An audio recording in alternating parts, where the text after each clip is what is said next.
I hate talking about this, but my father's shadow looms larger now than it ever did when he was alive. I'm 38, a mechanic in upstate New York, far from the chaos of my childhood.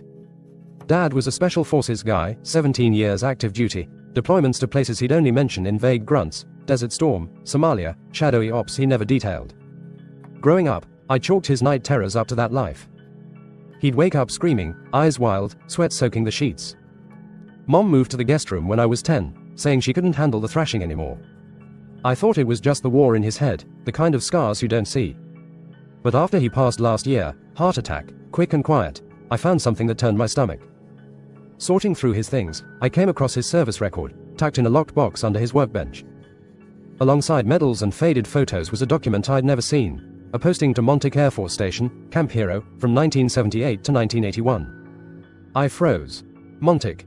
The name hit me like a freight train because of the conspiracy theories, the Montic Project, whispers of mind control, time travel, and the Montic Boys, kids supposedly experimented on in secret labs. I'd always dismissed it as tinfoil hat nonsense, but there it was, in black and white, tying Dad to that place. He never mentioned it, not once, even when I asked about his service. His nightmares started making sense in a way I didn't want him to.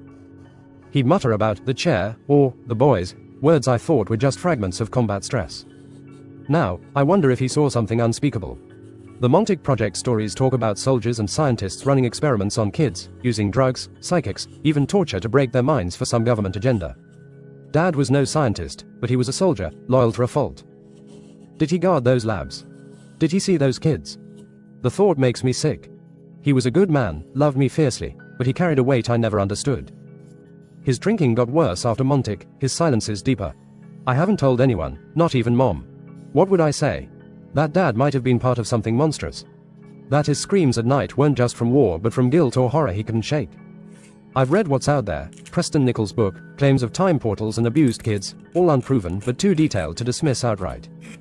I keep imagining Dad, stoic and square-jawed, standing watch while something awful unfolded.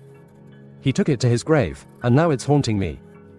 I drive past Camp Hero sometimes, now just a state park, its rusted radar tower looming like a ghost. I want answers, but I'm terrified of what they might be. Sometimes, I dig through old boxes in the garage, hoping to find a journal, a letter, anything that might explain what Dad saw at Montic. There's nothing, just his medals and a faded photo of him in uniform, smiling like he didn't yet know what would break him. I've thought about tracking down his old unit mates, but most are dead or scattered, and I'm not sure I could handle their stories. Part of me wants to let it go, to keep Dad as the hero I knew, but another part can't stop wondering what truths he buried. Every time I hear a creak in the house at night, I half expect his ghost to whisper what he couldn't say in life.